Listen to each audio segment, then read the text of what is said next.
Aray! Tama na! Kung sino ka mang kampo ng dilim, lubayan mo na ang binatang ito sa ngalan ng Ama, ng Anak, at ng Espiritu Santo. Matagal na akong nagtitimpi sa'yo. Sinungaling ka. Sa ating dalawa, ikaw ang demonyo. Ikaw ang totoong mamamatay tao.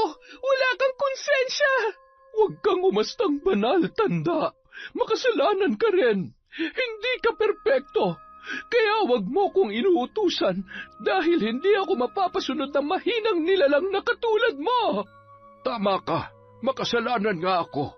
Lahat ay nagkakasala pero maraming paraan para bumawi sa mga kasalanan.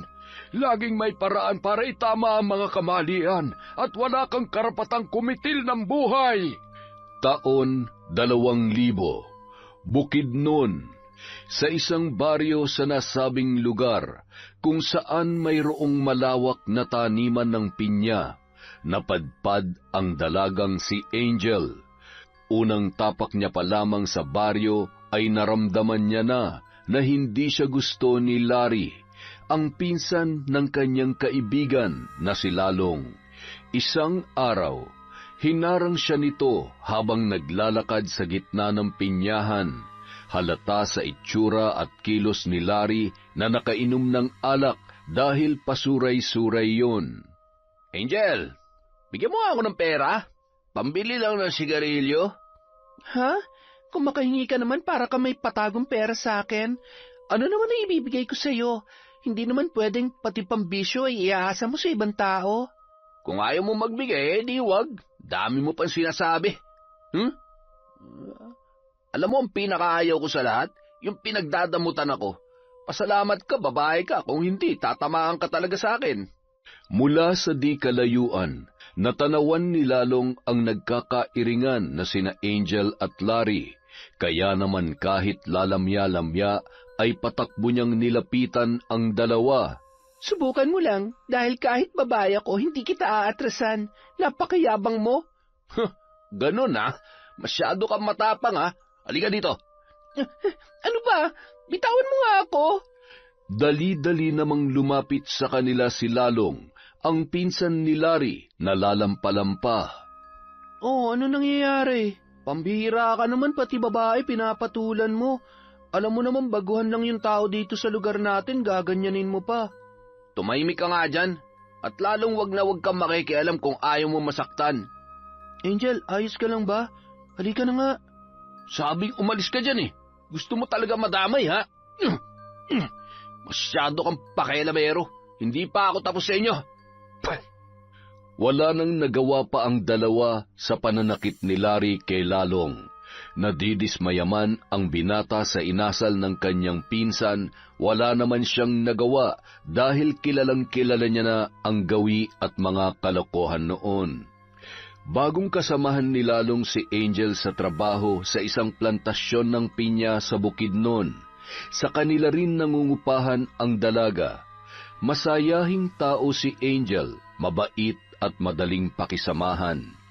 Higit sa lahat, malaki ang respeto ng dalaga sa kanya sa kabila ng kanyang kapansanan.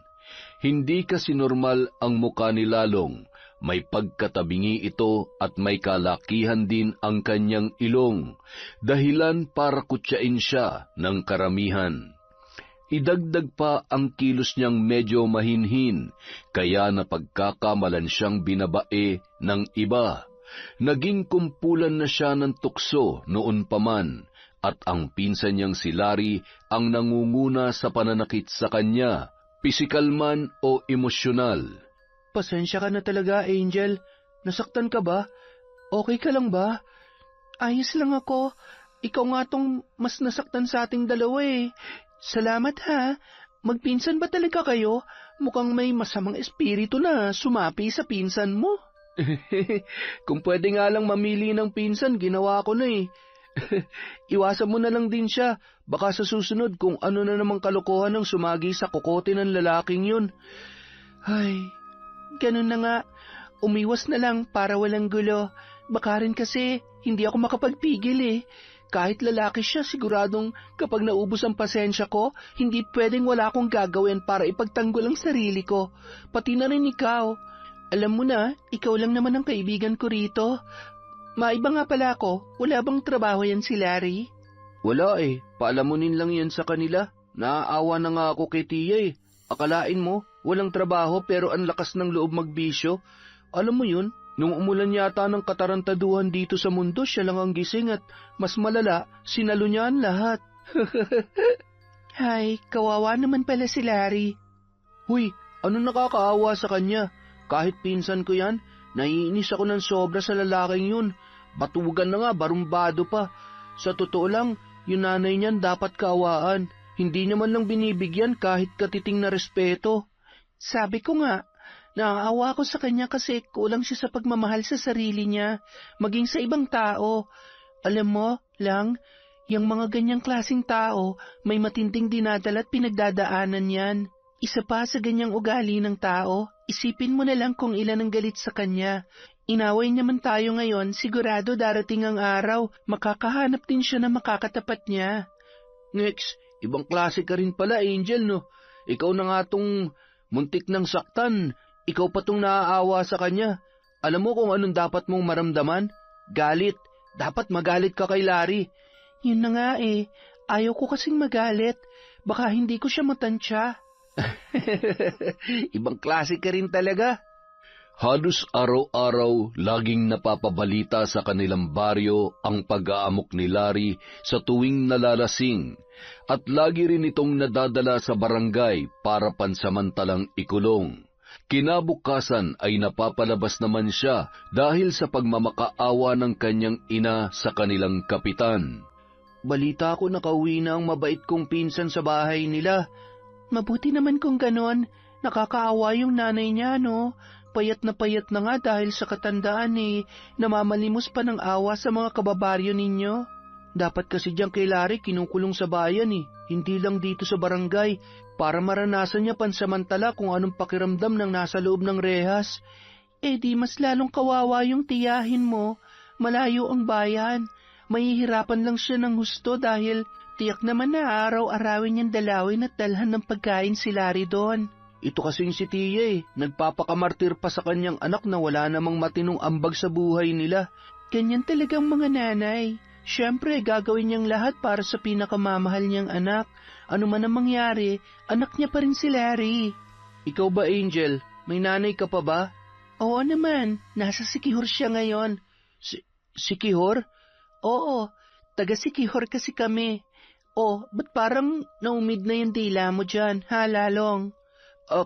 Kasi, Angel, di ba kilala ang mga taga-Sikihor na gumagamit ng mga itim na mahika? Ah, yun ba? Matandang paniniwala lang yan ng mga tao. Kumbaga, kwento-kwento lang na nagpapasalin-salin sa bawat henerasyon. Sa edad kong to, isa ko sa mga magpapatunay na maayos at maganda ang lugar namin. Yun nga ang sabi-sabi. Marami daw mambabarang sa lugar ninyo. Totoo naman yan. Totoo? Ibig sabihin, may lahi ka rin mambabarang? Hindi ah. Ibig kong sabihin, totoong kilala ang lugar namin na may mga ganyang nilalang pero hindi naman ako naniniwala sa mga haka-hakang yan. Ipinagmamalaki kong masayahin at punong-puno ng paggalang at respeto ang mga taga samin. Isa ako sa magpapatunay na mali ang mga kumakalat na balita tungkol sa mga taga Sikihor. Ganun ba? Akala ko pa naman mambabarang ka. Mukha ba akong mambabarang? Dahil gusto kong barangin mo si Larry. Ipatikim mo sa kanya ang mga sakit na dinulot niya sa mga taong napeperwisyo sa pagiging lasenggo niya. Madali lang sabihin yan pero hindi naman tama na hangarin natin ang kapahamakan ng iba.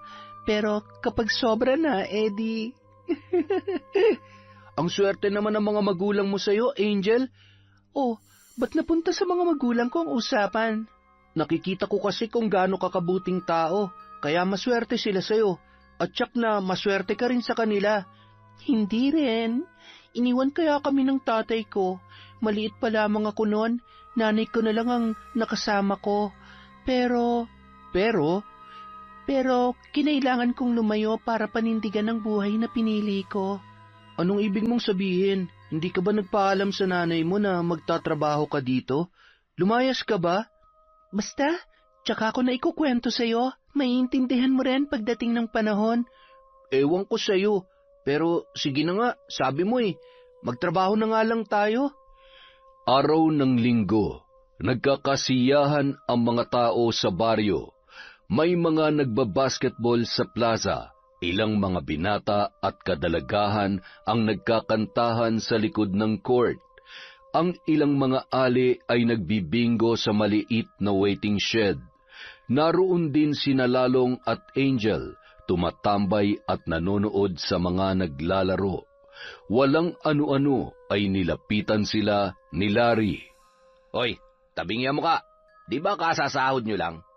Bigyan mo nga ako ng pambili ng fighter wine. Bilis na! Wala na akong pera. Binili ko na ng bigas saka mga gamot ni nanay. O ba't kahit kailan napakadamot mong lintik ka, no? Patayin kita dyan Ikaw ang dapat mamatay kasi perwisyo ka. At talagang sinusubukan mo ko, ha? Sino ba pinagmamalaki mo, ha? Ay, heto na Larry 20, para sa inumin mo. Pakalasing ka. 20 lang? Ang liit naman. Bigyan mo ako ng 100. 50 lang ang pera ko, kaya dagdagan mo na lang. Sige, akin na yung 50. Bilisan mo. Maghintay ka naman. Ikaw na nga tong binibigyan. Ikaw pa tong... Buisit ka talaga? Gusto mong paduguin ko yung uso mo? Sa susunod, sabi mo dito sa jowa mong to na bilis-bilisan ang kilos. Nakakayamot na yung pagiging malamya mo. Matapos iabot ni Angel ang pera, marahas na hinablot yun ni Larry, saka itinulak ang dalaga. Sa susunod, huwag niyo akong pagdadamutan, ha? Kung hindi may kalalagyan kayo sa akin. Habang naglalakad papalayo ang binata, nagngingit-ngit ng husto ang kalooban ni Lalong. Si Angel naman nakangisi lamang at napapailing-iling na pinagmamasdan ang lalaking papalayo. Sobra na talaga ang hayop na yun. Yun ang dapat pinapatay Ano ka ba? Sabi ko naman sa'yo, di ba? Masama ang maghangad ng kapahamakan sa kapwa. Hayaan mo na. Ayos lang naman ako. Nakakapikon na kasi. Bawal mainis, nakakasira ng freshness. Sira? Pati ba naman ikaw? Mukha ba talaga akong bakla? Pangit ba ako? Hindi tsaka ang importante, mabait ka. Mabuti kang tao. Kaya nga naging magkaibigan tayo, di ba? Ay, alam mo minsan, kapag tumitingin ako sa salamin, napapaisip talaga ako, ba't kasi ganito ako pinanganak? Pangit na nga dahil sa tabingin muka, lalamya-lamya pa. Huwag ka nga magsalita ng ganyan. Sa mata ng Panginoon, pantay-pantay tayong lahat. Sinasabi mo lang yan para pagaanin ang loob ko Para kang sinanay, daming paraan para mapagaan lang ang kalooban ko, kaya mahal na mahal ko yun Kaya nga magkasundo kami ng nanay mo kasi pareho naming alam ang totoong pagkatao mo. Isang madaling araw, naalimpungatan si Angel sa palahaw ni Lalong. Dali-dali siyang nagtungo sa silid ng nanay nito kung saan nanggagaling ang pag-iyak ng kaibigan. Lalong, ano nangyari sa nanay mo? Wala na nanay, Angel. Patay na siya. Nanay ko! Bakit? Ano nangyari? Hindi ko alam. Pagising ko, hindi na siya huminga Nay! Nanay! Ilang buwan din niyang dinadala ang sakit niya. Akala ko simpleng pasakit-sakit lang ng tiyan yun Pero kagabi, kitang-kita ko kung paano siya namilipit sa sobrang sakit. Pinilit ko naman siyang dalhin sa ospital, kaya lang ayaw niya. Sabi niya, ayos lang daw siya. Ay, makakapagpahinga na ng tuluyan ng nanay mo, Lalong. Tiyak na magiging masaya siya sa pupuntahan niya at wala nang mararamdamang sakit. Wala na akong kakampi. Si nanay lang ang nag-iisang nagtatanggol sa akin sa pangungutya ng iba. Sa mga masasakit na salita na naririnig ko mula sa ibang tao. Kapag niyayakap ako ni nanay, nawawala lahat ng sakit. Paano na ako ngayon? Bakit maaga siyang kinuha ng Diyos? Anong kasalanan ko't pinaparusahan niya ako ng ganito? Hindi natin alam ang plano ng Diyos, Lalong, kung bakit dinaranas mo ang lahat ng ito. Basta ang alam ko, binibigyan niya tayo ng pagsubok para maging mas matibay tayo. Huwag ka mag-alala, nandito naman ako eh. Hindi kita pababayaan hanggat nandito ako sa Bukidnon. Kapatid na ang turing ko sa'yo, Lalong. Salamat! Maraming salamat, Angel! Napakaswerte ko na nakilala kita at naging magkaibigan tayo. Makalipas ang 24 na oras, agad na ipinalibing ni Lalong ang kanyang ina. Hindi na nila ito ipinaembalsamo dahil yon ang mahigpit na bilin ng kanyang nanay. Nakaalis na ang lahat ng mga nakipaglibing, ngunit ayaw pang iwan ni Lalong ang puntod ng kanyang ina. Sinamahan naman siya ni Angel na nakatayo lamang sa lilim ng puno ng kalachuchi, na 2 di pa lang ang layo mula sa puntod. Magang-magana ang mga mata ni Lalong sa kakaiyak. Tinatangay ng hangin ang ilang hibla ng kanyang buhok na may kahabaan habang siya ay nakasalampak sa lupa. Tahimik ang paligid. Walang ibang maririnig kundi ang kanyang paghingos. Humahalimuyak naman ang bango mula sa mga bulaklak ng kalachuchi. Nang walang ano-ano ay biglang dumating si Larry. Hoy, Tabingi, bakit pinalibing mo agad si Tia? Hindi ko man lang siya nasilayan sa huling pagkakataon. Yun ang hiling ni nanay nung nabubuhay pa siya, Larry. Talaga ba? O baka naman sinadya mo para masaulo na ninyo ni Angel ang buong bahay? Ano? Anong sinasabi mo? Totoo naman, di ba? Malamang sa malamang, pinagplanuhan nyo ni Angel ang pagkamatay ni Tia. Binarang nyo siya para hindi na mabisto ang mga sikreto at kalaswaan nyo. Naririnig mo ba yung sinasabi mo, Larry? Nahihibang ka na ba? Ang dumi naman ng utak mo. Anong kalaswaan yung pinagsasasabi mo? Anong barang? Akala mo ba hindi ko alam na taga-Sikihori ang kaibigan mo? Pambabarang siya, di ba? Dati na may sakit si nanay. Huwag ka mag-imbento ng kwento. At pwede ba itiko mo na yung bibig mo sa pagpapalaganap ng chismis na bakla ako at may relasyon kami ni Angel? Hoy Angel, umalis ka na dito sa baryo namin. Dahil yung kalokohan mo, hindi tatalab sa akin. Tinitigan lamang ni Angel si Larry. Walang emosyon ang kanyang mga mata. Hindi rin mabasa ang ekspresyon ng kanyang muka. O ano, lalaban ka? Gusto mo yata matikman ang pagtama ng kamao ko sa mukha mo eh. Kahit babae ka, papatulang kita. Nanatili lamang na walang imik si Angel kahit na paulit-ulit siyang binubulyawan ng binata. Nang lumapit si Larry sa kanya, dahan-dahan siyang nagbaba ng tingin, saka iniyuko ang kanyang ulo. Tabi! Marahas na itinulak ni Larry si Angel na ikinatumba nito. Duwag na nga lang, Papa, mambabarang na bulok. Sumusobra ka na talaga, Larry! Sinunggaban ni Lalong ang kanyang pinsan, saka inundayan ng suntok na biglang nasipat ni Larry. Ha? Aba, matapang ka na ngayon, Tabingi, ha? Yari ka sa akin. Dumapo ang kamao ni Larry sa pisngi ni Lalong. Sa lakas ng suntok nito ay tila nayanig ang kanyang buong katawan. Mabilis na nahawakan ni Larry ang buhok nito sa kahinablot, dahilan upang makaladkad si Lalong. Pilit siyang nagpupumiglas para kumalas si Larry, ngunit mas diniinan pa ng kanyang pinsan ang pagkapit sa kanyang buhok. Hindi na nakatiis pa si Angel. Malalaki ang kanyang mga hakbang at nakakuyom ang kanyang mga palad na sinugod ang binata. Nang makalapit siya ay kinwelyuhan niya agad ang lalaki. Nanginginig ang kanyang mga kamay at tila nag-aapoy sa galit ang kanyang mga mata. Bitiwan mo siya! Saglit na natigilan si Larry nang magtama ang kanilang paningin. Napalunok siyang bigla nang maramdamang tila may kung ano sa titig ni Angel. Itinulak naman niya si Lalong na sumubsob agad sa lupa. Hinarap niya si Angel at malakas na hinawakan sa braso ang dalaga. Matapang ka na ngayon, ha? Oh, akala ko ba matapang ka na? Ba't hindi ka lumalaban? Kung papalag ka, siguruhin mong mapapanindigan mo, babaeng hambog. Kahit mambabarang ka pa, hindi kita atrasan. Nakangising umalis si Larry sa harap ng dalawa. Kapwa dumadaing sa sakit sina Angel at Lalong dahil sa pananakit sa kanila ng binata. Pagdating sa kanilang bahay ay ginamot nila ang isa't isa. Aray, dahan-dahan naman.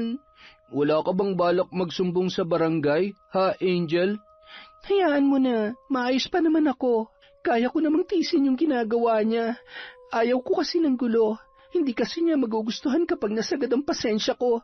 Hindi niya kakayanin, sigurado ako doon. Mas lalong mamimihasa yun sa pananakit sa atin, kaya dapat lang na isumbong na natin siya kay Kapitan. Kailangan magpagawa na tayo ng kasunduan na kailangan niya na magbayad sa susunod na gawin niya sa atin to. Yon, magbabayad?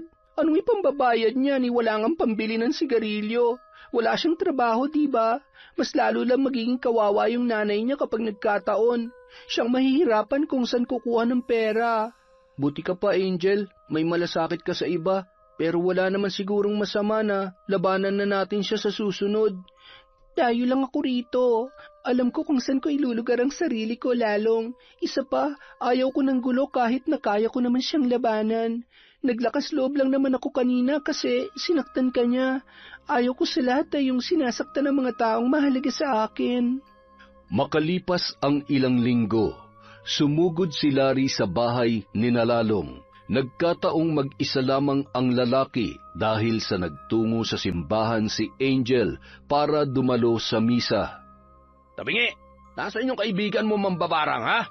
Nasaan? Ano na naman bang kailangan mo, Larry? Bakit ba galit na galit ka dyan? Hoy, Angel! Lumabas ka dyan! Bawiin mo ang barang mo sa nanay ko! Animal ka! Ano na naman ba yan? Huwag ka nga nang bibintang ng kung ano-ano kay Angel. Baka ipabarangay ka na namin. May mambabarang ba na laging nagsisimba? Todo kampi ka pa sa mambabarang na yun, ha? Pati sarili mong tiyahin pinapahamak mo. Hindi ka ba nag-iisip? Kung hindi ako nagkakamali, siya rin ang pumatay sa nanay mo, tanga! Alam mo, sumusobra ka na talaga. Wala na ba talagang magandang lalabas dyan sa bunganga mo? Bakit ba pinagpipilitan mo yung mga bagay na wala namang katotohanan? Wala kang sapat na basehan. Basehan ba ka mo? Unang kita ko pa lang dyan sa Angel na yan, kumukulo ng dugo ko eh. Anghel na demonyo. Kaya pala, dahil isa siyang mambabarang, salot sa lipunan, pati ang utak mo nalaso na ng taong yon. Hindi mambabarang si Angel. Hindi porket taga-sikihor siya eh, masama na siyang tao. Bakit ikaw taga-sikihor ka ba? Tingnan mo nga yung ugali mo. Ba't anak ka ng teteng ah? Sana nga totoo mambabarang na lang si Angel eh, para barangin ka niya at mawala ng salot sa baryo natin. Animal ka? Gusto mo talagang makatikim, ha? Pinaulanan ng suntok ni Larry ang kanyang pinsan. Kahit nanlaban ay parang kulang ang lakas nito kung ikukumpara sa lakas ni Larry. Ilang ulit niyan tinadyakan si Lalong at sinikmuraan. Nang bumagsak yun sa sahig, mariin niyang sinakal ang leeg nito. Halos nadadaganan niya na ang katawan ni Lalong. Patayin kaya kitang tabingi ka. Nakakasuka na yung pagmumukha mo. Nagpumiglas si Lalong at nang makakuha ng pagkakataon, pilit niyang itinaas ang isa niyang paa at sinipa ang maselang parte ng katawan ni Larry. Kaagad naman siyang nabitawan nito at napatayong bigla, hawak-hawak ang kanyang harapan. Aray ko, anak ng teteng oh! Nahagip ng mga mata ni Lalong ang kutsilyong nakapatong sa mesa. Pilit niyang inabot yun. Nanginginig na hinawakan niya ang kutsilyo at dumako ang kanyang paningin kay Larry na nakayukong sinasapu pa rin ang harapan. Dahan-dahan siyang humakbang papalapit sa kanyang pinsan at nang undayan niya yon ng saksak, mabilis na hinawakan ni Larry ang kanyang kamay. Nag-agawan sila, ngunit sadyang malakas ang lalaki. Tinadyakan siya nito at mabilis na naitarak ang kutsilyo sa kanyang tagiliran. Tumayo si Lalong, ngunit kaagad ding nabunot ni Larry ang kutsilyo. Kitang-kita ni Lalong ang pagtulo ng dugo mula sa dulo ng kutsilyong yun. Sumargo rin ang masaganang dugo mula sa sugat na kanyang natamo. Larry, pinsan mo ko. Ba't mo to ginagawa sa akin? Akmang susugurin na sana ni Lalong si Larry nang muling itarak nito ang kutsilyo sa ibaba ng kanyang kilikili. Bumulwak ang masaganang dugo mula roon. Saglit namang natigilan ang binata nang makita ang pag-agos ng dugo mula sa bibig ng kanyang pinsan. Napaatras siya at binitiwan ang kutsilyong nakatarak pa rin sa katawan ni Lalong. Lalong! Natatarantang nilisan ni Larry ang pinangyarihan ng krimen. Pagdating sa kanilang bahay, kaagad niyang nilinis ang sarili at nagbihis. Saka inihanda ang sarili sa kanyang mga susunod na plano para sirain si Angel sa kanyang mga kababaryo. Samantala, habang nagmamadaling naglalakad pa uwi, hinihimig pa ni Angel ang ama namin. Nasa bungad pa lamang siya ng bakuran nang mayroon siyang mapansin. Sobrang tahimik naman ng bahay. Nasaan kaya si Lalong? Sabi niya wala siyang lakad ngayon. Baka natutulog. Pero bukas ang pinto. Tuloy-tuloy lamang sa pagpasok ng bahay si Angel at napatigil yon dahil sa kanyang narinig. Tulong! Lalong? Diyos ko po, Lalong! Ano nangyari sa'yo? Sino may gawa nito? Hindi na makasagot pa ang binata. Lumuluha ang kanyang mga mata habang nakahandusay sa sahig at sobrang iniinda ang bugbog niyang katawan na tila lantang gulay na. Nagtamo siya ng black eye sa magkabilang mata. Maraming pasa sa kanyang muka. May dugong tumutulo mula sa kanyang ilong at nagsimula na rin siyang sumuka ng namuong dugo. Marami ng dugo ang nailabas sa tinamo niyang mga saksak. Maya-maya pa ay dahan-dahan niya nang ipinikit ang kanyang mga mata. Dadalhin kita sa ospital. Kumapit ka lang. Tulong! Tulong! Tulungan niyo kami! Samantala, ilang mga taga-baryo ang nagmamadaling nagtungo sa bahay ni Lalong kasama ang kanilang kapitan. Malayo pa lang ay naririnig na nila ang pagsigaw ni Angel, kaya mas binilisan pa nila ang paglapit sa babaeng humihingi ng saklolo. Salamat naman at may nakarinig na sa akin. Tulungan niyo po ako! Si Lolong! Si Lolong! Agad namang nagtulong-tulong ang mga ito na buhatin si Lolong para dalhin sa ospital sa kabilang bayan. Mabilis ding tumalima si Angel para magdala ng ilang mga gamit ng kaibigan. 3 lalaki ang naghintay na matapos siya sa pagkuha ng mga damit at ilang mga gamit ni Lolong. Akin ang mga gamit na yan, Angel. Ako na ho magdadala, Kapitan. Hindi, sasama ka muna sa amin sa barangay. Bakit ho? Doon na lamang natin pag-uusapan. Seryoso ang ekspresyon ng mga muka ng lalaking taga-baryo. Habang nasa daan, walang imikan ang lahat. Nagtataka naman ang dalaga kung bakit ganoon kaseryoso ang mga ito, at tila halos dumikit ang mga ito sa kanya na tila ayaw siyang makalayo. Hindi makapaniwala ang dalaga nang madatnan sa barangay ang kanyang ina. Matiim siya nitong tinititigan mula ulo hanggang paa. Hindi mo ba babatiin si nanay, anak? Nay, bakit nandito kayo? Dadalawin lamang sana kita. Kaso'y, ano ba itong nabalitaan ko? Nanaksak ka raw. Nanaksak? Kaya ka namin dinala dito, Angel, para sa 2 rason. Una, nais ka makita ng nanay mo. Dumulog siya rito para hanapin ka. At ang ikalawa, Nakita daw kayo ni Larry na nagtatalo ni Lalong at may hawak kang patalim. Nais naming malaman ang katotohanan. Ikaw ba ang sumaksak kay Lalong? Kapitan, hindi ko magagawa kay Lalong ang binibintang nyo. Nasa simbahan ako noon at pagdating ko sa bahay, bumungad na sa akin ang ganoong sitwasyon ni Lalong. Magsabi ka ng totoo, anak. Nay, wala akong ginagawang masama. Angel, hindi sa hinuhusgahan ka namin. Ngunit kailangan dumito ka muna sa barangay hanggat hindi pa namin nakakausap si Lalong. Mahinahong sinang-ayunan ni Angel ang mungkahi ng kapitan.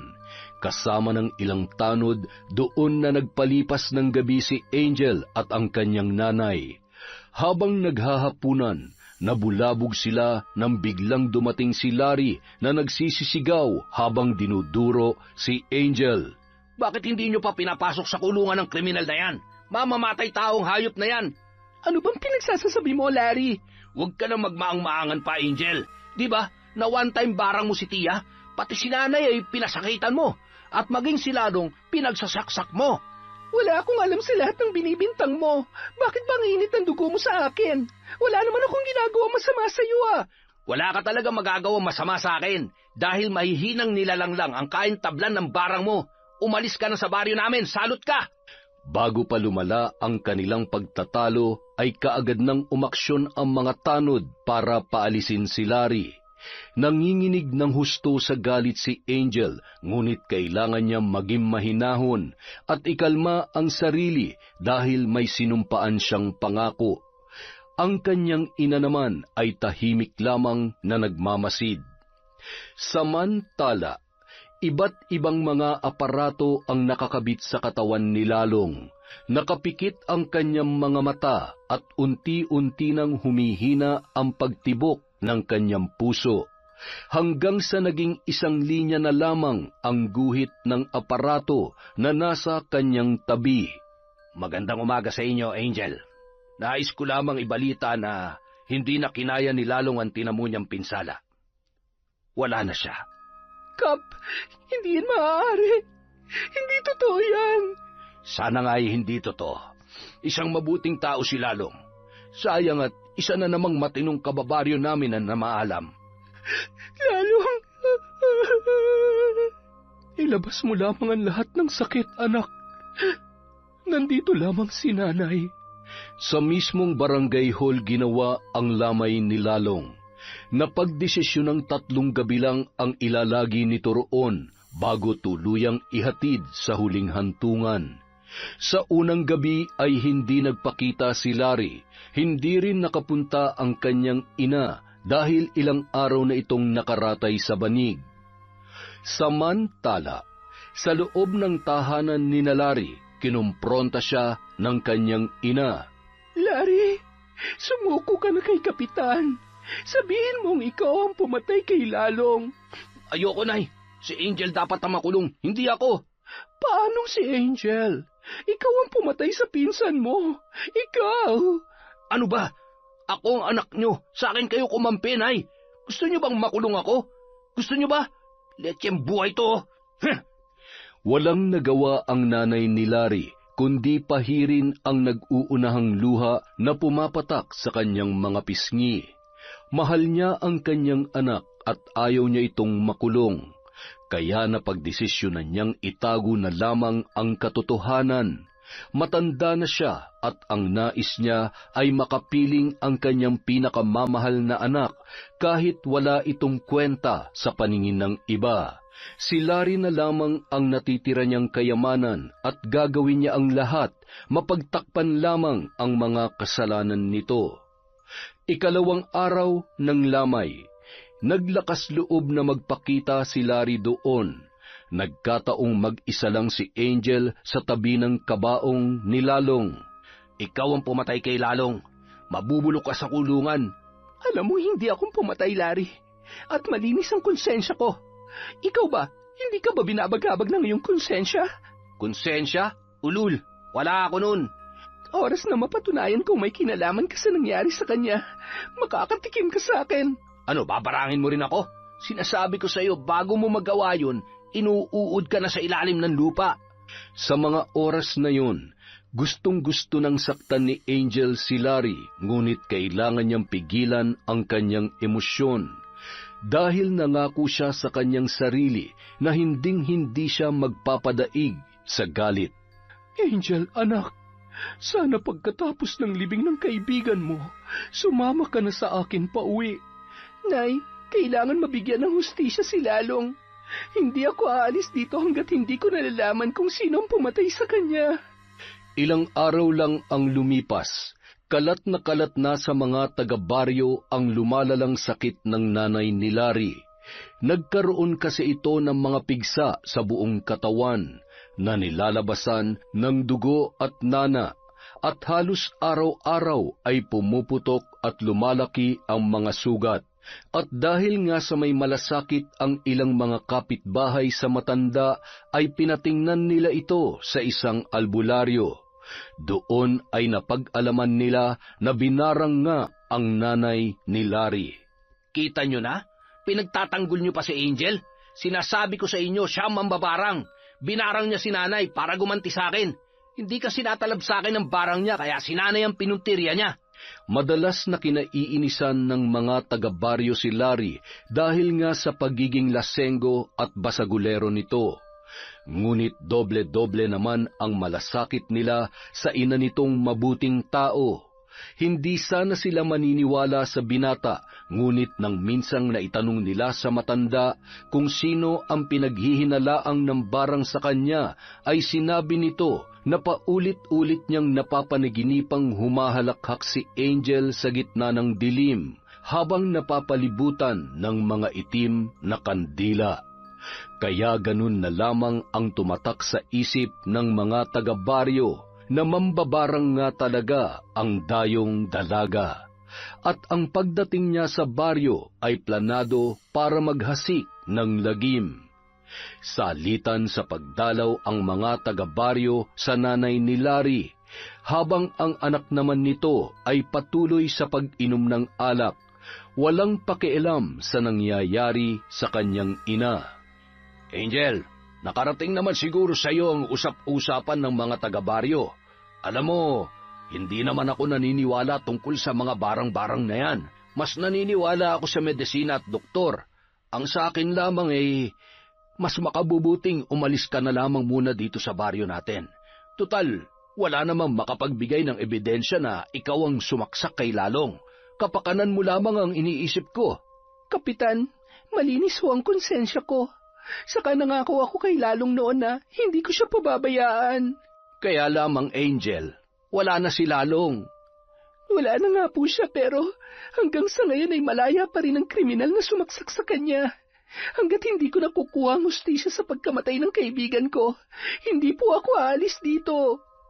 Wala akong magagawa kung yan ang desisyon mo. Kaya lamang ay hindi ko hawak ang pasya ng mga taga-baryo. Baka kung ano ang gawin nila sa iyo. Kaya ko ho ang sarili ko, Kapitan. Maraming salamat po. Nung araw na yon, hindi na kumakain ang ina ni Larry. Lumalala na rin ang mga bukol at pigsa sa kanyang katawan.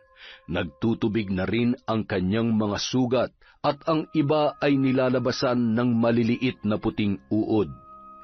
Isang gabi, habang mahimbing ang tulog ng lasing na binata, isang paghiyaw ang pinakawalan ng kanyang ina. Sigaw na nasasaktan, dumadaing dahil sa sobrang paghihirap. Ang ilang malapit na kapitbahay ay kaagad na nagtungo sa kanila para kumustahin ang kalagayan ng matanda na usap-usapan sa buong baryo. Saksi ang mga ito sa paglabas ng ilang mga itim na bubuyog mula sa bibig ng matanda. Nang muling magpakawala ito ng malakas na paghiyaw, ang namamaga nitong mga paa ay tila isang lobo na unti-unting nababawasan ng hangin. Gumapang ang nabuong hangin at naghugis bilog sa loob ng kanyang magkabilang paa patungo sa kanyang tiyan. At doon ay naging isa ang dalawang bilog. Kasing laki ito ng isang malaking bola. Dahan-dahang gumapang paitaas ng kanyang katawan hanggang sa lumabas yon sa kanyang bibig. Biglang sumabog ang namuong mga dugo at laman na siyang nagmula sa bibig ng matanda at tumalsik mula sa kanyang katawan, kasabay ang pagliparan ng mga langaw na sumunod na lumabas mula sa bibig ng biktima. At doon na natapos ang kanyang paghihirap. Hindi makapaniwala ang mga nakasaksi. Lahat ay nangilabot at nabalot ng takot maliban sa hindi nagigising na si Larry. Ang lahat ay nagkagulo. Walang gustong lumapit sa nanay ni Larry dahil sa nakasusulasok na amoy noon. At nang magkatipon-tipon ang mga taga-baryo ng gabing yon, isang plano ang kanilang nabuo. Samantala, tahimik ang loob ng bahay sa pinakadulo ng baryo kung saan naroroon si Angel. Hindi siya makatulog dahil paulit-ulit lang na sumasagi sa kanyang isipan ang kaibigang si Lalong. Lalong, tulungan mo naman ako. Galit sa akin ang mga taga-baryo. Akala nila isa ako mambabarang at pinarang ko raw ang tiyahin mo. Ako rin ang pinagbibintangan nilang pumatay sa'yo. Nasa ganoong sitwasyon si Angel nang marinig ang ilang mga kaluskos at mga bulong-bulungan mula sa di kalayuan sa kanyang tinitirhan. Kaagad siyang sumilip sa siwang para alamin kung ano ang nangyayari. At doon ay tumambad sa kanyang paningin ang mga taga-baryong may daladalang sulo. Habang papalapit ang mga ito sa kanyang kinaroroonan, malinaw naman niyang naririnig ang sinasabi ng mga yun.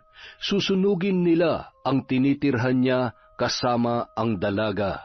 Dahil sa kanyang narinig, tinahip ng kaba ang dibdib ng dalaga. Mabilis niyang kinuha ang alkansyang nilagay niya sa ilalim ng katreng kawayan. Dinampot niya rin ang debateryang flashlight sa tabi ng lamesa. Yakap-yakap ang alkansyang yari sa kawayan ay mabilis siyang kumilos para buksan ang bintanang nasa likuran ng bahay. Maingat niyang iniangat ang sarili at mabilis na tumalon. Tinahak niya ang madilim na daan para makalayo sa mga taga-baryo na may masamang balak sa kanya. Sa di kalayuan, sumilip si Angel mula sa likod ng isang malaking punong kahoy. Nakita niyang nilalamon na ang bahay ni Lalong ng nagliliyab na apoy. Lalong, patawarin mo ako kung hindi ko naprotektahan ang bahay niyo. Pangako, gagawin kong lahat para may pagiganti ka. Isinusumpa ko yan. Ang perang nasa loob ng alkansya ang ginamit ni Angel para makauwi sa kanilang lugar sa Siquijor. Makalipas ang ilang buwan, hindi na gaanong naglalasing si Larry, ngunit ganoon pa rin ang ugali niya na kung umasta ay akala mo kung sino. May pinagkakakitaan na siya, ang pagsisibak ng kahoy, at ibinebenta niya ang mga yon sa bayan. Pasan-pasan niya ang 3 bungkos ng mga patpat nang bigla siyang napatid sa nakausling ugat ng puno. Natumba si Larry dahilan upang malaglag ang mga pinapasan niya at dumagan sa kanya. Anak ng teteng naman nakakapagod ng ganitong buhay. Wala sana ako sa ganitong sitwasyon kung buhay pa sana si nanay. Mapapatay ko talagang Angel na yun pag nakita ko Sana siya na lang ang pinatay ko at hindi si Lalong. Samantala, sa isang madilim na silid, dumagundong ang pag-amin na yon ni Larry. May mga kandilang nakasindi at nakatirik ng pabilog, paikot sa isang nilalang at parang hinipan yon ng malakas na hangin. Dahilan upang sabay na nangamatay ang mga apoy ng mga yon. Biglang bumulong hawit sa pagtawa ang matinis na tinig ng isang nilalang. Humalo ito sa hangin na humahalakhak na walang humpay, kasabay ang sunod-sunod na pagkidlat. Nang sumunod na araw, nagtaka si Larry nang hirap na siyang igalaw ang kanyang mga kamay at paa. Halos hindi na rin maibuka ang kanyang mga mata dahil sa sobrang sakit ng kanyang ulo. Pilit siyang bumangon mula sa pagkakahiga, ngunit hindi niya yun magawa. Kumakalam na rin ang kanyang sikmura. Tao po! Larry! Nandito ka ba? May nakausap akong mamimili ng mga panggatong mo, Larry. Gagamitin daw para sa kasalan. May maiha... Ay, teka! Ano nangyayari sa'yo? Bakit sumusuka ka ng putik? Ay, naku po, Diyos ko! Nataranta ang kapitan dahil sa kanyang nasaksihan. Nagmamadali siyang humingi ng tulong sa mga kapitbahay ng binata. Isang matabang babae ang sumaklolo kasama ang isa pang babae na ipinakilala nito sa kapitan bilang kanyang tiyahin. Mananambal daw ito o albularyo. Hindi man naniniwala ang kapitan sa mga ganoong bagay, ay ipinaubaya niya na lang dito si Larry dahil sa labis niyang pagkataranta. Ayon sa mananambal, hindi pangkaraniwan ang dumapong sakit sa binata. Sadya daw at gawa ng itim na mahika. Nag-usal ng mga orasyon ang mananambal para tulungan si Larry, ngunit hindi niya pa natatapos ang kanyang ginagawa, ay bigla na lamang may tumulong dugo mula sa kanyang ilong, hanggang sa sinambit nitong hindi niya kaya ang lakas ng kalaban. Mas makabubuti na dalhin na lamang daw si Larry sa isang mahusay na albularyo. Sa ospital ko siya dadalhin. At ganoon na nga ang ginawa ng kapitan, ngunit hindi maipaliwanag ng mga doktor ang nangyayari sa binata, kung bakit bigla na lang naparalisa ang kalahati ng kanyang katawan at pautal-utal sa pagsasalita. Kaya napilitan si kapitan na iuwi na lamang ito sa kanila. Dalhin mo na lamang ako sa mananambal. Ay, hayaan mo. Hahanap ako ng sinasabi nilang mananambal. Dahil wala nang natitirang kamag-anak si Larry, ang kapitan na ang tumitingin sa kanya, at ang ilang mga kapitbahay na malapit noon sa kanyang nanay. Ay naku, Larry, baka binarang ka na rin ng kung sino. Marami ka kasing kaaway. Humingi ka kaya ng tawad sa mga nakaalitan mo para bawiin nila ang barang sayo. Matapos marinig ang mga suhestyon ng mga kapitbahay, napaisip ng malalim ang binata. Hindi, kahit kailan, hindi ako hihingi ng tawad kay Angel. Halos isang linggo rin bago natagpuan ni kapitan ang mahusay na umano na mananambal. Kaagad niya itong isinama sa bahay ng binata. Tama ang sinabi ng isang mananambal na tumingin sa iyo. Pinasakitan ka ng isang tao na may itim na salamangka. Ibig sabihin, binabarang ako? Tama, pero huwag ka mag-alala. Makukuha ko naman ang mga pakong ibinaon niya sa katawan mo. Pako? Kadalasan ay gumagamit ng mga insekto o mga mambabarang para maghatid ng kapahamakan sa kanyang biktima. Ngunit sa iyong sitwasyon ay mga pako ang itinanim niya sa loob ng iyong katawan, dahilan upang maparalisa ka.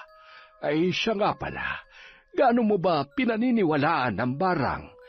Naniniwala akong may barang, pero hindi 100% at hindi ko akalain na tatablan ako ng...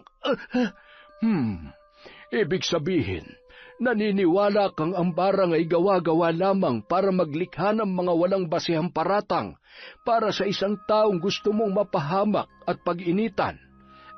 Oo, dahil ganun naman talaga. Kaya mo ba hinusgahan ang pagkatao ni Angel? Ganoon ba, Larry? Ibang usapan na yan. Sa tagal ko na sa katayuang ito, marami na mga natulungan ko.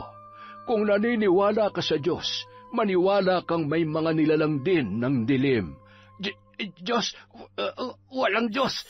Dahil kung meron man, di sana hindi ako nagkaganito. Lahat tayo ay mahal ng Diyos, binata. Kaya lamang ang iba sa atin ay hindi na siya naaalala.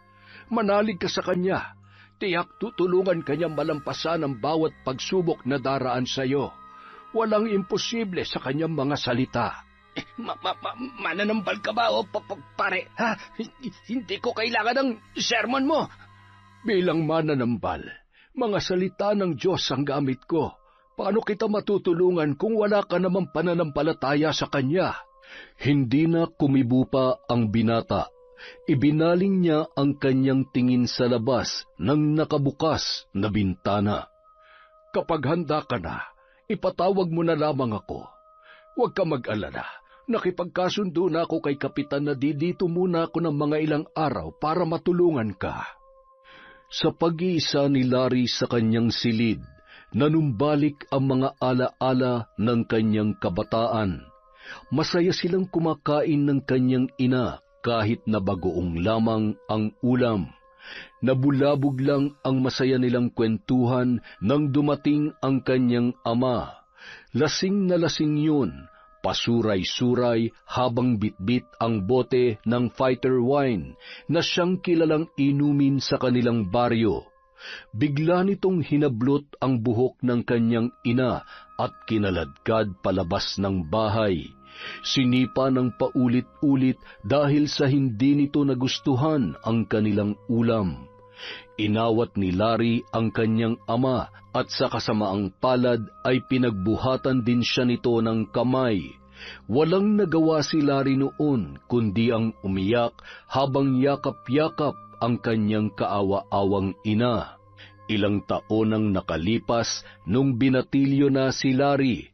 Naalimpungatan siya dahil sa sigawan ng mga tao, kaya dali-dali siyang nakiusyoso.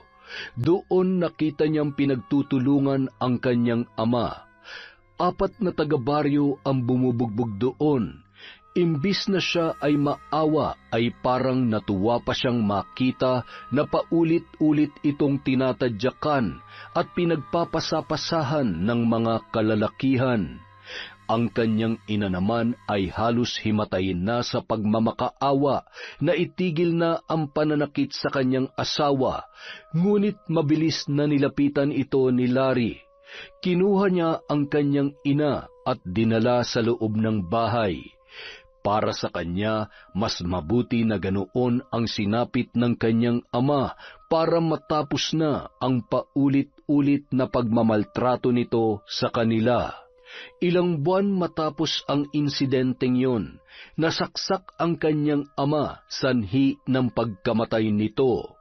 At doon pa lang niya naranasan na mabuhay na walang kinatatakutan, hanggang sa siya na ang nagsisiga-sigaan sa kanilang baryo. Para sa kanya, tapos na ang mga araw na nabubuhay siya sa takot. Matapang na si Larry at kailanman ay hindi siya magpapatinag sa kahit na sino man. Biglang kumirot ng matindi ang sentido ng binata, kaya ang kanyang pagmumuni-muni ay nauwi sa paghiyaw at hikbi dahil sa sakit na kanyang nararamdaman. Aray! Tama na! Nanunuot ang sakit sa kaibuturan ng kanyang bungo. Parang kinakalikot ang kaloob-looban ng kanyang ulo na parabang pinupukpok ng husto ang kung anumang ibinabaon doon. Halos hindi na niya makaya ang sakit na nararamdaman nang biglang sumagi sa kanyang isipan ang sinabi ng matandang mananambal. Panginoon, tulungan niyo po ako! Dahil sa pagpupumalahaw niyang yun, dali-dali siyang pinuntahan ng naturang mananambal. Hindi na nakapagsalita pa si Larry dahil sa sobrang sakit na kanyang nararamdaman. Nagngingilid na rin ang kanyang mga luha habang siya ay nakapikit. Mabilis namang nag-usal ng dasal ang matanda. Pinatunog niya ang isang kampanilya. Hindi alam ni Larry kung bakit sa simpleng tunog na yon ay tila mabibiyak ang kanyang ulo sa pagpanting ng kanyang tainga. Hinawakan ng mananambal ang kanyang palapulsuhan habang nakapikit ang mga mata noon. Naniniwala ka ba sa Diyos, Larry? Oo. Napangiti ang matanda. Muli siyang nag-usal ng orasyon. Idinikit niya sa binata ang isang gintong krus na kasing laki ng kanyang hintuturo. Kung sino ka mang nagpapasakit sa binatang ito, inuutusan kitang lubayan na siya sa ngalan ng Panginoong Diyos. Kaunting tiis na lamang, binata.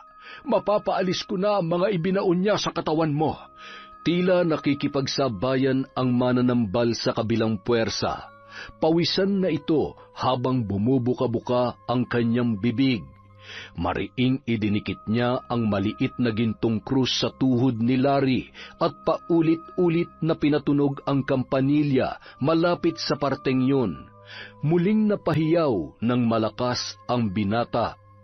Matapos ang mga orasyon ng mananambal, pinahinto niya na ang pagpapatunog ng munting kampanilya. Inilapag niya ito sa papag. Ang kabilang kamay niyang may gintong krus ay naroroon pa rin sa tuhod ng binata. Palakas ng palakas ang paghiyaw ni Larry, kasabay noon ay ang paghugot ng matanda sa mga pakong nakabaon sa kanyang tuhod. Saksi naman ang kapitan sa mga nangyayari sa loob ng bahay na yun. Wala siyang nakikitang pako. Ang tanging nasisilayan niya ay ang galaw ng kamay ng mananambal. Ngunit naririnig niya ang tunog na nililikha ng bawat pakong inilalagay ng matanda sa sartin na plato. Bubunutin ko ang lahat ng pako. May nakalagay sa kanyang mga tuhod at siko, maging sa kanyang ulo, pati na rin sa kanyang lalamunan. Naigalaw na ni Larry ang mga paat kamay nang matapos na roon ang mananambal. Butil-butil na pawis rin ang namuo sa noo ng matanda. Kinapa nito ang lalamunan ni Larry at hinugot ang ilang mga pako. Kung sino ka mang kampo ng dilim, lubayan mo na ang binatang ito. Sa ngalan ng Ama, ng Anak, at ng Espiritu Santo. Larry, tiisin mo lang ang sakit. Pipisilin ko lang saglit ang iyong ulo.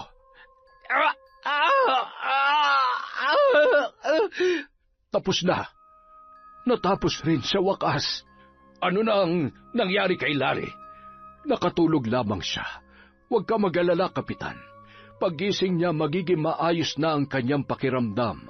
Samantala, hindi matanggap ng isang nilalang ang kanyang pagkatalo. Mananahimik na lang muna siya saglit, ngunit kailangan niyang pasakitang muli ang binata. Hindi niya agad papatayin si Larry dahil kailangan niyang iparanas dito ang kanyang parusa. Kailangang magdusa muna ito bago niya tapusin. Paghahandaan niyang mabuti ang kanyang susunod na mga hakbang upang magtagumpay siya sa huli. Kinabukasan, paggising ni Larry ay maayos na ang kanyang pakiramdam.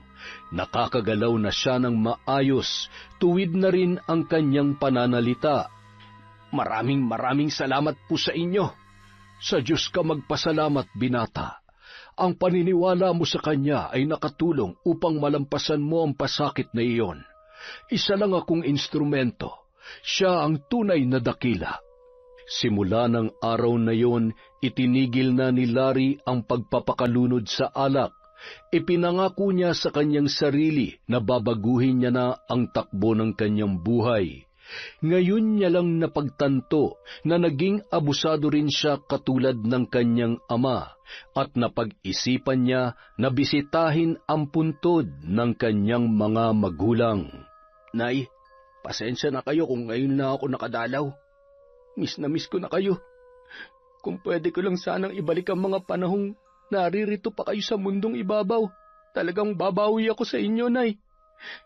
Hindi ko man lang nasabi sa inyo kung gaano ko kayo kamahal. Patawarin niyo po sana ako sa lahat ng mga kasalanan ko sa inyo. Tay, pinapatawad na kita. Kung nasaan ka man ngayon, sana naman magpakabait ka na dyan. Naglakad-lakad si Larry sa sementeryo hanggang sa dinala siya ng kanyang mga paa sa puntod ng kanyang tiya at nilalong. Sana mapatawad niyo ako. Lalo ka na, Lalong. Alam kong walang kapatawaran ang nagawa ko sa'yo. Sinusumpa ko, sobrang pinagsisisihan ko mga naging kasalanan ko sa'yo. Patawad. Patawarin mo ko, pinsan.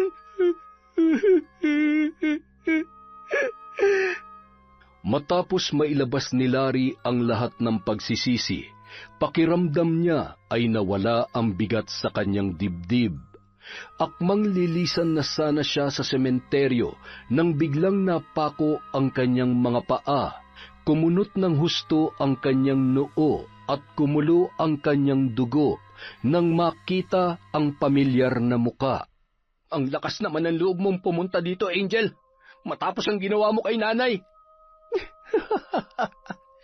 Wala akong kasalanan sa iyo, Larry. Anong wala? Huwag ka na magmaang-maangan pa.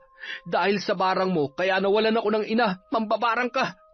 Pinatay mo ang nanay ko. Nagkakamali ka kung yan ang iniisip mo tungkol sa akin.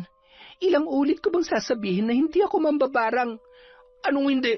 Di ba binaunan mo rin ako ng mga pako? Kaya lang hindi ka nagtagumpay dahil malakas ang mananambal na gumamot sa akin. Akala ko ba hindi ka tinatablan ng barang? Natatakot ka bang mabarang ulit? Demonyo ka, Angel! Demonyo ka! Matagal na akong nagtitimpi sa'yo. Sinungaling ka. Sa ating dalawa, ikaw ang demonyo. Ikaw ang totoong mamamatay tao. Wala kang konsensya. Nang akma ng susuntukin ni Larry si Angel ay bigla siyang napaubo. Sa lakas ng puwersa noon ay sumuray-suray siya at bahagyang nanlabo ang kanyang mga mata. Kinuha naman ni Angel ang pagkakataong yun upang sunod-sunod na magpakawala ng sipa at tadyak. Sumadsad si Larry sa lupa na nanghihina. Gigil na gigil naman si Angel kung kaya't pumaibabaw siya sa nakahigang katawan ni Larry at paulit-ulit niya itong pinagsasampal sa muka. Nang masipat ang dugong tumulo sa ilong ng binata ay tila nahimasmasan na si Angel. Naihilamos niya ang kanyang mga palad sa kanyang muka at dahan-dahan siyang tumayo papalayo rito. Larry, hindi ko sinasadya. Umalis ka na. Alis na. Dumiretso si Larry sa barangay para kausapin ang kapitan. Anong nangyari sa iyo, Larry? Sino nakaaway mo? Akala ko ba hindi ka na makikipagbasag ulo? Di ba sabi mo magbabago ka na? Huwag niyo naman akong sermon ng kaagad. Huli na to, kapitan. Pangako yan. Hindi ko lang napigilang ilabas ang galit ko kay Angel eh. Nandito si Angel? Bumalik siya. Nakita ko siya sa sementeryo. Alam mo namang siyang bumarang kay nanay, kaya normal lang na magalit ako sa kanya. Wala kang pruweba, Larry. At hindi ako naniniwalang mambabarang si Angel. Napakabuti niyang tao. Kap, si nanay na mismo nagsabi na si Angel ang palagi niya napapanaginipan. Buhat na nagkaroon siya ng mga pigsa na kumalat sa buo niyang katawan. Ibig sabihin lang nun, siya nagpahirap sa nanay ko. Tsaka may galit siya sa akin, kaya... Hindi naman yun sapat na basehan para pagbintangan niyo yung tao. Alam ko naman na hindi kayo naniniwala sa barang kape. Kaya ganyan na lang ang pagtatanggol niyo kay Angel. Dayo lang siya dito sa baryong to, kapitan. Hindi mo kilala ang buo niyang pagkatao. Pero ako sigurado ako na isa siyang demonyo. Mambabarang siya. Itigil na natin ang diskusyong ito. Ang mabuti pa gamutin na natin yung mga galos mo. Lingid sa kaalaman ni Larry, sinundan siya ng dalaga sa barangay at nang makaalis na siya mula roon, kaagad na hinanap ng dalaga ang kapitan. Magandang araw po. Oh, Angel, napadalaw ka. Gusto ko lang itanong kung ayos lang ba si Larry? Sinabi niya sa akin ang nangyari sa pagitan ninyo.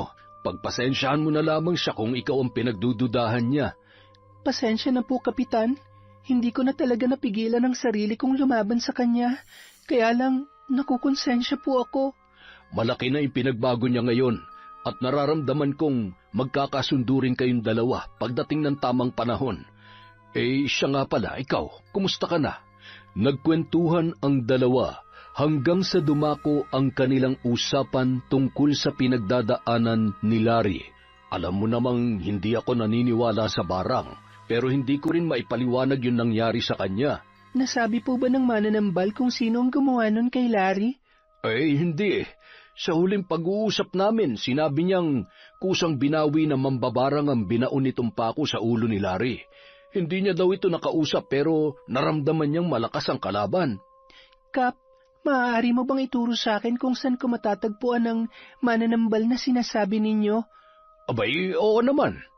Ilang araw din ang lumipas bago napuntahan ni Angel ang itinurong lugar ng mananambal. Palihim na iginala ng dalaga ang kanyang mga mata sa loob ng pamamahay ng albularyo. Payak lamang ang pamumuhay nito. Kapansin-pansin ang malaking altar nitong mayroong malaking krus na kahoy sa pinakasentro. Maraming garapa ng langis ang nakapatong doon. May mga kandila at naroon din ang isang Biblia katabi ng libreto. Ano ang sadya mo, Iha? May paglilingkod ba ako? Magandang araw po. Ako po si Angel. Naparito po ako dahil kay Larry. May nangyari na naman ba sa kanya? Wala naman po. Gusto ko lang malaman kung nakilala niyo po ba ang bumarang sa kanya? Bigyan mo ko ng dahilan kung bakit kailangan kong sagutin ang tanong mo. Kasi... Ay, mawalang galang na pero kailangan niyo munang sumama sa akin. Pakiusap. Kapitan, bakit natataranta kayo? Hindi niyo man lang sinabing dadalaw pala kayo dito. E di sana nagsabay na po tayo. May kakaibang nangyayari kay Larry at sa palagay ko ay ang mananambal lamang ang makakatulong sa kanya. Eh, sandali lang at ihahanda ko ang mga gamit ko. Sakay ng tricycle, mabilis na pinaharurot ni Kapitan ang kanilang sinasakyan para mapadali ang pagtungo nila sa bahay ni Larry. Pagdating kina Larry, nadatnan nilang hingal na hingal ang binata. Iba ang anyo nito. Namumugto ang kanyang mga mata at malaki ang kanyang tiyan na maihahalin tulad sa 9 na buwan ng buntis. Mahabaging langit! Kailan pa ito? 3 araw na po. Sa ganitong mga oras lumalaki itong tiyan ko. Kusa naman siyang bumabalik sa dati makalipas ang ilang oras kapag ganitong malaki siya. Hirap po akong huminga. Pinaglalaruan ka na naman. Bakit nandito yung animal na yan? Mambabarang ang kasama ninyo. Siya may kagagawan nito. Huminahon ka, binata. Matakot ka sa Diyos. Hindi makatarungan ang pagbintangan mo ang iyong kapwa na wala namang ginagawang masama. Siyang nambarang sa nanay ko at natitiyak kong siya nagpapahirap sa akin. Kung siyang mambabarang, tiyak na mararamdaman ko yun. Bakit? Diyos ba kayo? Sa iyo na nga nanggaling na hindi ako Diyos. Gamit ang aking kakayahan, nararamdaman ko na isang mabuting tao si Angel at wala siyang kinalaman sa nangyayari sa iyo. Kung ganoon, bakit ako nagkakaganito? Aray ko, Ang ganitong uri ng barang ay bibihira lamang. Sadyang malaki ang galit niya sa iyo. Sa palagay ko'y ginawa ang ritual ng barang sa laot, na kapag mataas ang tubig ay kusang lalaki ang tiyan mo. At manunumbalik ito sa dati kapag bumaba na ang tubig sa dagat. Ibig sabihin, malapit sa dagat ang nagpapasakit sa akin? Hindi malabong mangyari. Hayaan mo't gagawin ko ang lahat na makakaya ko, Larry. Basta't pakatatandaan mong malaki ang maitutulong ng iyong pananalig sa Diyos para magapi ang kalaban. Susubukan ko siyang kausapin. Ipinatong ng mananambal ang kanyang kampanilya at ang kanyang gintong krus sa maliit na mesa. Dahan-dahan niyang hinawakan ang tiyan ni Larry na parabang may hinahanap siya sa pamamagitan ng kanyang pagkapa. Huminto ang kanyang mga kamay sa pusod ng binata.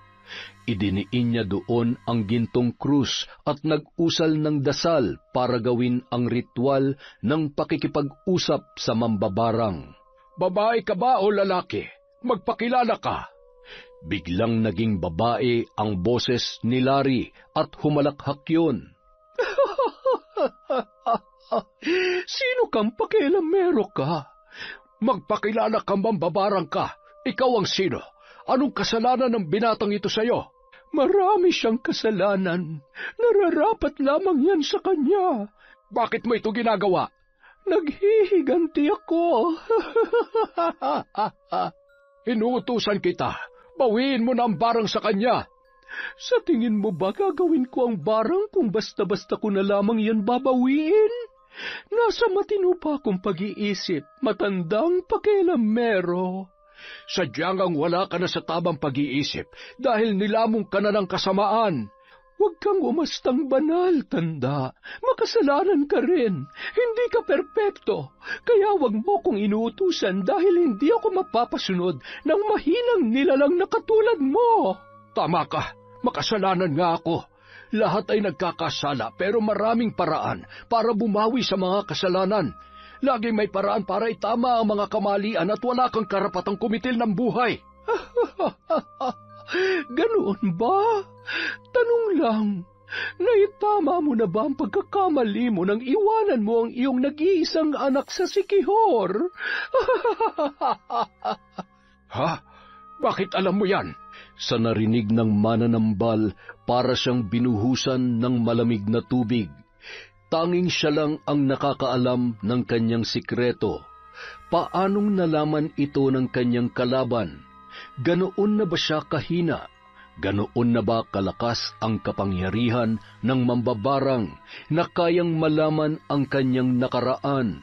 Bahagya niyang nailayo ang gintong krus kay Larry at pinagpawisan ng husto. Kaagad namang nanumbalik bigla ang boses ni Larry nang ito ay magsalita. Nakausap niyo po bang mambabarang? Ha? Ay, oo, Larry. At mukhang malaki ang kasalanan mo sa kanya, kaya kanya pinaghihigantihan. Isang tao lang naman ang nagawan ko ng pinakamalaking kasalanan, pero imposibleng siyang may kagagawan nito. Dahil matagal nang patay si Lalong. Sabihin mo, Larry, ikaw ba nambugbog at sumaksak sa kanya? Ikaw ba? Oo, ako nga, Angel. Pero pinagsisihan ko na ng hustong ginawa ko sa pinsan ko. Walang hiya ka. Isa kang mamamatay tao. Ako pang itinuro mong pumatay kay Lalong. Nadamay pa pati ang bahay nila dahil sa kasinungalingan mo. Wala kang puso. Hindi ko naman intensyon na patayin si Lalong. Ikaw naman talagang sadya ko nun eh. Nawala ako sa katinuan kasi sobra kanyang pinagtatanggol kaya sumiklab ang galit ko. At yun, nagdilim na nga ang paningin ko. Pero alam ng Diyos kung gaano ko pinagsisihan ang lahat ng yun. Nangyari na ang nangyari. Hindi na natin maibabalik ang lahat. Ang kailangan lang natin gawin ngayon ay ang pagpapatawad sa sarili at ang paghingi ng tawad sa mga taong nagawan natin ng kasalanan. Kagabi, napanaginipan ko si Lalong. Mukhang masaya naman siya sa kinaroroonan niya ngayon. Ang sabi niya sa akin, alagaan ko daw ang sarili ko. Patawarin ko na daw si Larry para sa kanya. Marahil yun ang kanyang paraan para maiparating niyang pinapatawad niya na ang kanyang pinsan. At dapat mo na rin patawarin ang pumatay sa kanya, Angel. Huwag mo nang ikulong sa galit ang iyong isipan. Karma na siguro ito nangyayari sa akin. Kung ito ang paraan para pagbayaran ko ang aking mga kasalanan, tatanggapin ko. Hindi. Kailangan kong ipagpatuloy ang aking nasimulan. Kailangan ko malaman kung ang kalaban ba natin ngayon ay may koneksyon sa aking nakaraan. Dalawa na magiging rason ko sa pagtulong sa iyo, Larry. Ang matulungan kang gumaling at ang pag-ungkat ng katotohanan. Kaya sana, tibayan mo ang iyong loob. Muling idinikit ng mananambal ang gintong krus sa pusod ni Larry. Nag-usal siya ng mga orasyon upang tawagin ang mambabarang. Biglang nanlisik ang mga mata ng binata at bumuka ang kanyang bibig. Nagsasalita, ngunit ibang boses ang lumalabas mula doon. Hoy, tanda! Huwag mo akong malitin! Kaya kong patayin ang tinutulungan mo gamit ang pambabarang ko! Ha? Amara? Ikaw ba yan? Hindi mo pa rin pala ako nakakalimutan, tanda. At hanggang ngayon, hindi mo pa rin tinitigil ang panggagamot mo. Wala kang kwenta. Nasaan ang anak ko? Tumahimik ka. Wala kang karapatan sa kanya. Binabalaan kita, Amara. Hindi ako natatakot sa iyo. Mas idiniin pa ng mananambal ang gintong krus sa pusod ng binata. Mabilis din niyang pinatunog ang kampanilya ng paulit-ulit. Napasigaw naman ang mambabarang dahil sa kanyang naramdaman. Inuutusan kita, lubayan mo na ang binatang ito. Itigil mo na ang pagpapatunog ng kampanilya! Itigil mo! Ititigil ko lamang ito kung babawiin mo na ang barang. Akala ko ba sa panig ka ng liwanag? Bakit mo tinutulungan ang makasalanang ito? Ang dapat sa kanya ay kinamumuhian dahil sa kanyang kasamaan. Kailangan maranasan niya ang sakit ng ginawa niya kay Angel. Nay, kayo po ang mambabarang? Hindi kanya naririnig, Angel. Kailangan mong ipatong ang iyong kamay sa aking balikat para makausap mo siya. At agad naman yung sinunod ng dalaga. Nay, anong ginagawa niyo? Angel, anak, bakit ka nariyan? Nay, akala ko ba matagal niyo nang itinigil yung masamang gawain na yan? Ginagawa ko lamang ito para may paghiganti kita sa kanya. Alam ko ang lahat ng pinagdaanan mo, anak. Ito lang ang paraan ko para maprotektahan kita. Nay, hindi po ito tama. Nakikiusap ako, itigil niyo na yan. Walang makakapagdikta sa kung anong kailangan kong gawin, anak. Huwag ka na makialam. Pakiusap, bumalik ka na dito. Umuwi ka na. Tila mayroong bultahe ng kuryente ang pumitik sa kamay ni Angel, kaya napaigtad siya, dahilan upang mailayo niya ang kanyang mga kamay mula sa pagkakapatong sa balikat ng mananambal. Hanggang nasipat na lang nila na nakikipaglaban na ang mananambal sa puwersa ni Amara. Maraming pawis ang naglalandas sa noo at muka ng matandang lalaki. Patuloy siyang umuusal ng mga orasyon na tanging siya lamang ang nakakaunawa. Muli niyang pinatunog ang kampanilya, ngunit parang may malakas na hangin ang humampas dito kaya tumilapon yun. Kapansin-pansin ang tila panginginig ng mananambal. Hinawakan niya ang noo ni Larry at mariing idinikit ang gintong krus doon. Napasigaw ang binata, ngunit tila mayroong sariling lakas ang mga kamay ni Larry na humablot sa kamay ng matanda, kaya nabitawan nito ang krus, dahilan upang malaglag. Talagang ayaw magpatalo ni Amara. Bakit niyo po kilala ang nanay ko? Totoo ba na ikaw ang anak niya? Opo. Noong panahong nalaman kong may ganoon pala siyang abilidad, parang hindi ko matanggap na may ganoong kakayahan ng nanay ko. Kaya pinapili ko siya. Ako o ang mga kagamitan niya. Hindi siya makapagdesisyon kaya naglayas ako. Bago ko siya iniwan, sinabi kong kapag nakapili na siya, puntahan niya lang ako dito sa Bukidnon. Bakit mo naisip na gawin yon? Dahil ayoko makulong sa ganoong sistema at paniniwala. Hanggang sa napadpad ako sa lugar na ito, nakilala ko si Lalong at sinabi kong hindi masasamang tao ang mga taga-Sikihor. Alam mo bang manggagamot ang tatay mo? Kilala niyo po siya? Oo naman. Kilalang kilala ko ang iyong ama.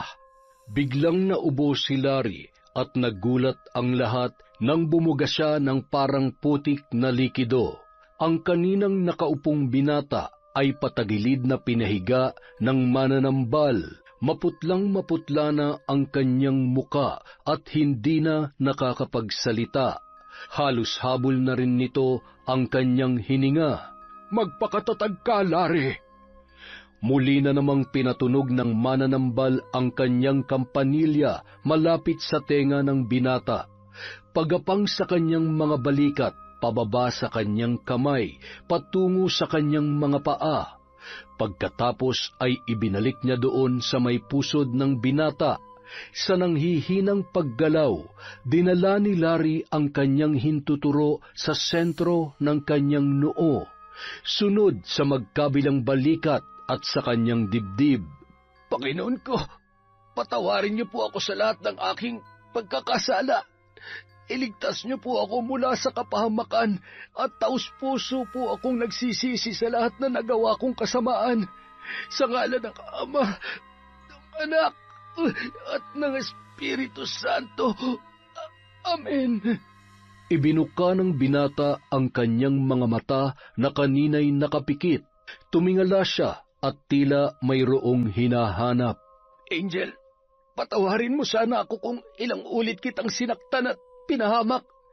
Inaamin kong kinain ako ng inggit at galit. Saka Mapatawad mo sana ako sa pagdidiin ko sa iyo sa mga bagay na walang katotohanan. Pinapatawad na kita, Larry.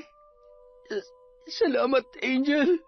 Muli niyang ipinikit ang kanyang mga mata at muli bumulwak mula sa kanyang bibig ang malaputik na likido na mayroong masangsang na amoy. Hinawakan ni Angel si Larry habang ang isang kamay niya ay ipinatong sa balikat ng mananambal. Biglang nanlisik ang mga mata ng nanghihinang si Larry at biglang lumabas ang tinig ni Amara. Hindi! Huwag mo siyang patawarin, anak. Kinasusuklaman ko ang lalaking ito. Marami na siyang ginawang masama sa iyo. Nakalimutan mo na bang siya ang pumatay sa kaibigan mong si Lolong? Tama na po, Nay. Ang Diyos nga nakakapagpatawad, tayo pa kaya? Hindi ka ba nakukonsensya? Pinapasakitan mo ang walang kalaban-laban niyang katawan. Anak, makinig ka. Ginagawa ko ito para sa iyo. Hindi dapat patawarin ang mga taong katulad niya.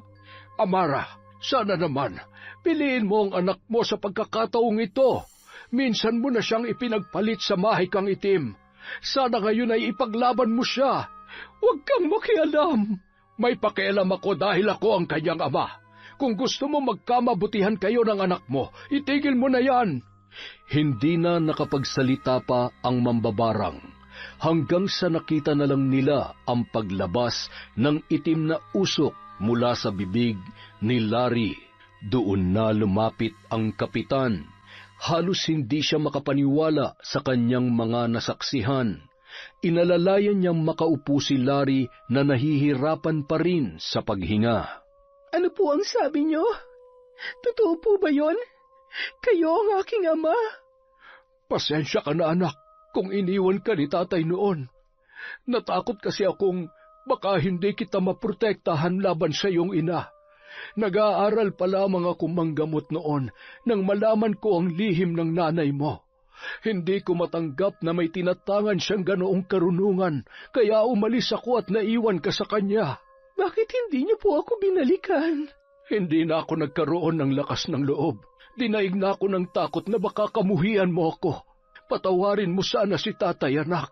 Kahit kailan hindi po ako nagtanim ng sama ng loob sa inyo. Masaya akong makasama kayong muli, tay. Salamat, anak. Maraming salamat. Pasensya na ha. Ayaw ko sanang makaabala sa tagpo ninyong mag-ama. Kaso lamang ay baka kung mapano pa itong si Larry. Kawawa naman. Sa tingin ko, nagkukumahog na maghanap si Amara sa pinaglagyan niya ng sumpa dun sa may laot para bawiin ang barang kay Larry. Hindi ko na nararamdaman ang malakas niyang enerhiya. Gagaling ka na, Larry. Patawarin mo sana ako. Ako nga talaga nagpapasakit sa inyo.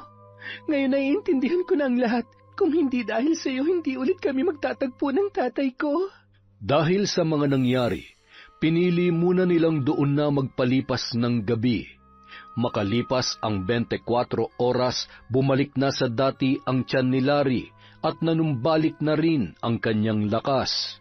Maraming salamat po talaga sa pagpapagaling niyo sa akin. Walang anuman. Mag-iingat kayo sa pag-uwi. Magpapaiwan ka na ba sa tatay mo, Angel? Opo, kailangan kong bumawi sa mga panahon na hindi ko po siya nakasama, Kapitan. Matuling lumipas ang mga buwan hanggang sa naging taon. Kahit magkaiba ang lungsod na tinitirhan ni Larry at Angel sa bukid noon, ay naglalaan pa rin sila ng oras para bisitahin ang isa't isa. Isang araw, nang minsang namili sa bayan si Angel at sinamahan siya ni Larry, nang papauwi na sila ay nakasalubong nila si Amara. Nay, ano pong ginagawa niyo dito? Saan po kayo pupunta? Anak, isusuko ko ng lahat ng mga kagamitan ko sa tatay mo. Maaari mo ba akong samahan sa kanya? Mula sa bayan, dinala ni Angel si Amara sa baryo kung saan naninirahan silang mag-ama.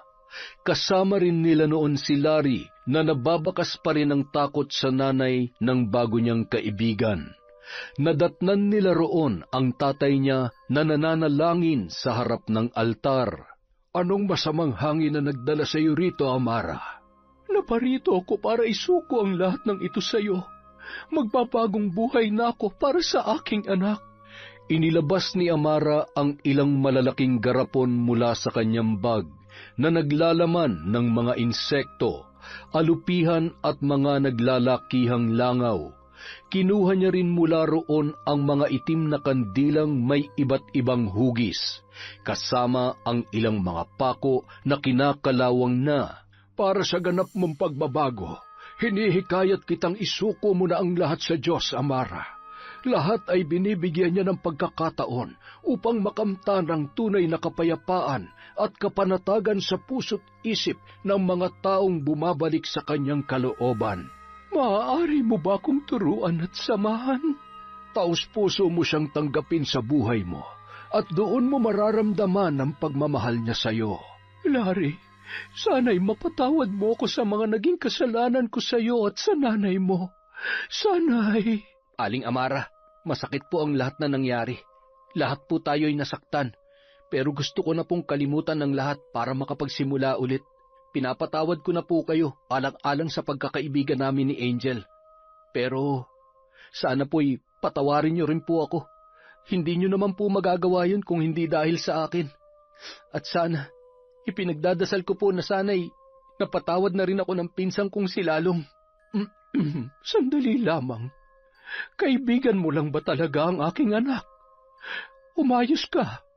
Kapag sinaktan mo ulit siya sa kahit na anong paraan, kahit nakalubog na sa dagat ang aking mga kagamitan, ay hindi ako magdadalawang isip na sumuong, maparusahan ka lamang. Ay naku, pambihira naman talaga. Gilitan na kaya kita. Yun, napakaganda na naman po ng ating kwento. Maraming salamat po sa pakikinig sa kwentong Enteng. Pasensya na po ulit. Sobrang busy lang po talaga ngayon. Pero sa susunod, promise na, may shoutout po ulit tayo. Again, mag-iingat po kayong lahat at maraming salamat mula sa kwentong Enteng.